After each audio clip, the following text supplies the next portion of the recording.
नमस्कार,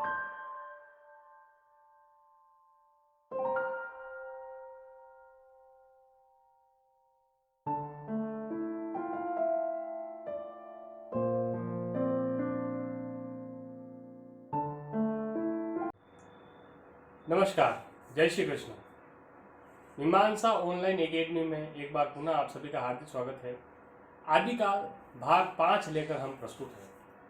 दोस्तों, पृथ्वीराज रासो हिंदी का प्रथम महाकाव्य है। यह 69 सर्ग से निर्मित है। यह प्रश्न अधिकतर प्रतियोगी परीक्षाओं में पूछा जाता है। पृथ्वीराज रासो में सर्ग की संख्या बताइए। ए 68, बी 69, सी 70। हमारा उत्तर होगा 69। तो ये हमें ध्यान रखना इंपॉर्टेंट है। काव्य के प्रारंभ में मंगलाचरण, वस्तु निर्देश, सज्जन प्रशंसा, दुर्जन निंदा तथा ग्रंथ का महत्व निरूपण किया गया है।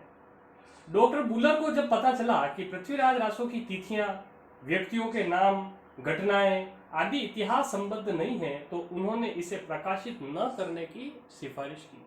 यानी कि डॉक्टर बुलर ने पृथ्वीराज रासो को पब्लिश न करने की सिफारिश दी थी। पृथ्वीराज रासो की प्रामाणिकता पर संदेह करने वालों में कौन कौन है? यह प्रश्न भी अधिकतर कंपटीशन एग्जाम में पूछा जाता है। तो इसकी प्रामाणिकता पर संदेह करने वाले लोगों में सबसे पहले हैं गौरीशंकर हीरानंद ओझा, मुंशी देवी प्रसाद, कविराजा श्यामल दास और रामचंद्र शुक्ल।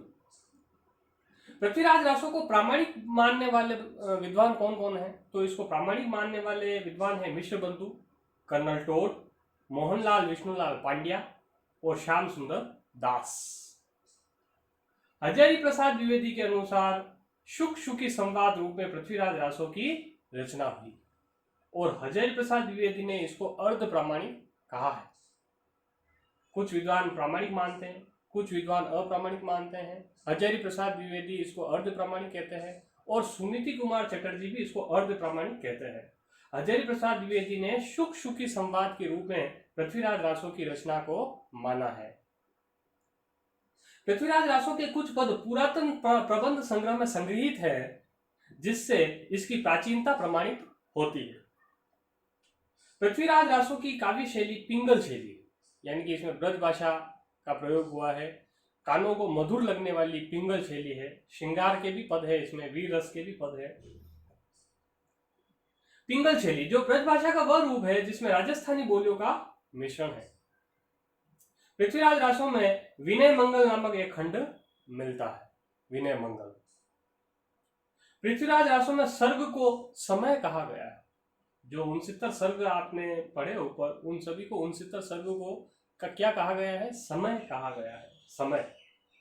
सबसे बड़ा समय या सबसे बड़ा सर्ग कौन सा है? कनवज्ज युद्ध। ये बड़ा इंपॉर्टेंट प्रश्न है कि पृथ्वीराज रासो का सबसे बड़ा समय का नाम बताइए, शीर्षक बताइए। तो हमें आंसर लिखना है कनवज्ज युद्ध।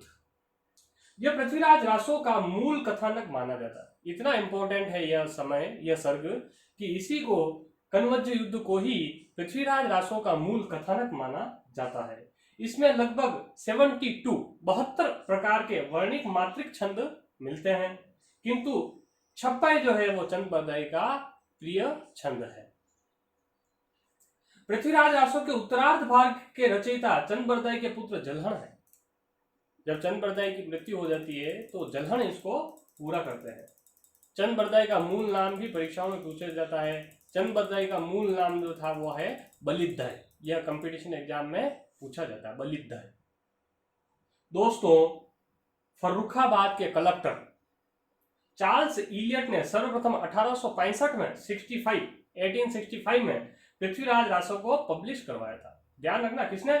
फर्रुखाबाद के कलेक्टर चार्ल्स इलियट ने इसको पब्लिश करवाया था, जबकि बुलर ने इसका विरोध किया था और बुलर ने कहा था इसको प्रकाशित करवाने की कोई जरूरत नहीं है। तो हमें यह भी ध्यान रखना है कि बुलर ने पब्लिश करने से मना किया, चार्ल्स इलियट ने इसको पब्लिश करवाया। प्रामाणिक मानने वाले, प्रामाणिक नहीं मानने वाले और अर्ध प्रामाणिक मानने वाले। अब बात करते हैं सबसे महत्वपूर्ण खंड की। सबसे बड़ा जो समय है वो तो हो गया, सबसे महत्वपूर्ण बड़ा खंड या सबसे बड़ा समय या सबसे बड़ा सर्ग हो गया कनवज्ज युद्ध। लेकिन इसका सबसे महत्वपूर्ण जो खंड है पृथ्वीराज रासो का वो है कैमास वध। कैमास वध। कैमास पृथ्वीराज के मंत्री का नाम था। कैमास कौन था? पृथ्वीराज का मंत्री, जो कामांध हो गया था, कामातुर हो गया था, कामांध हो गया था, जिसके फलस्वरूप पृथ्वीराज ने उसका वध कर दिया, उसकी हत्या कर दी। तो ये कैमास वध जो है ये बड़ा ही इंपॉर्टेंट, सबसे महत्वपूर्ण इसका समय है। अमीर खुसरो का प्रथम नाम, अब बात करते हैं अमीर खुसरो की। अमीर खुसरो का प्रथम नाम अबुल यमिद्दुन खुसरो है। अलाउद्दीन खिलजी ने अमीर खुसरो को तोताए हिंद की उपाधि दी थी। अमीर खुसरो का जन्म 1253 में एटा में हुआ था। बड़ा ही इंपॉर्टेंट क्वेश्चन है दोस्तों। 1253 1253 एटा यूपी में इनका जन्म हुआ था। अमीर खुसरो ने एक किताब लिखी है, पुस्तक लिखी है नूह सिपहर। इसमें भारतीय बोलियों के संबंध में विस्तृत वर्णन है। तो यह प्रश्न पूछा जाता है कि अमीर खुसरो की किस पुस्तक में भारतीय बोलियों का वर्णन मिलता है? तो अपना आंसर होगा नूह सिपहर। दोस्तों बड़ी ही फेमस प्रसिद्ध पंक्तियां इन्होंने लिखी है अमीर खुसरो ने। जेहाल मिस्किल मकुल तगाफुल, ये प्रसिद्ध पंक्तियां अमीर खुसरो की है। छाप तिलक सब छीनी, ये जो गीत है बड़ा फेमस सूफी गीत, छाप तिलक सब छीनी तो से नैना मिलाई के, ये पंक्तियां भी अमीर खुसरो की ही है। सितार, तबले, हारमोनियम के आविष्कारक अमीर खुसरो ही। क्या जानूं वह कैसा है, जैसा देखा वैसा है, एक थाल मोती से भरा, एक नारी ने अचरज किया, ये सभी अमीर खुसरो द्वारा रचित बड़ी प्रसिद्ध पहेलियां, मुखरियां, बहुत प्रसिद्ध, ये सारी अमीर खुसरो की लिखी हुई है, जो आज दिन तक प्रसिद्ध है। ये जैसे एक थाल मोती से भरा, सबके सिर पर औंधा धरा, तो ये इस प्रकार की जो पहेलियां हैं वो बड़ी ही प्रसिद्ध है। अमीर खुसरो ने भाषा के लिए हिंदी शब्द प्रयोग के लिए, अमीर खुसरो ने भाषा के लिए हिंदी शब्द के प्रयोग के लिए हिंदवी जैसे शब्दों का प्रयोग किया है और उसको हिंदी नाम दिया है। संगीत के क्षेत्र में अमीर खुसरो ने आवाज एक खुसरवी नामक ग्रंथ लिखा। ज्योतिश्वर ठाकुर कृत वर्ण रत्नाकर, ये बड़ी प्रसिद्ध रचना, ज्योतिश्वर ठाकुर की वर्ण रत्नाकर 14वीं शती, ये अक्सर कंपटीशन एग्जाम में पूछी जाती है। और इस ग्रंथ में लेखक ने हिंदू दरबार और भारतीय जीवन पद्धति का यथार्थ चित्रण प्रस्तुत किया है। तो वर्ण रत्नाकर में हमें क्या मिलता है, ये पहला जो पॉइंट है, इसमें हिंदू दरबार और भारतीय जीवन पद्धति का यथार्थ चित्रण मिलता है। दोस्तों बात करते हैं डिंगल के प्रयोग की। डिंगल का प्रथम प्रयोग जोधपुर के कवि राजा बांकीदास की कुकवि बत्तीसी संवत 1878 में हुआ था, 1871 में। डिंगल साहित्य गद्य और पद्य दोनों विधाओं में लिखा जाता है। गद्य में ख्यात, वाद, विगत, पीढ़ी, वंशावली आदि आते हैं। ख्यात, वाद, पीढ़ी, वंशावली आदि आते हैं। और पद्य में रासो, प्रकाश, रूपक,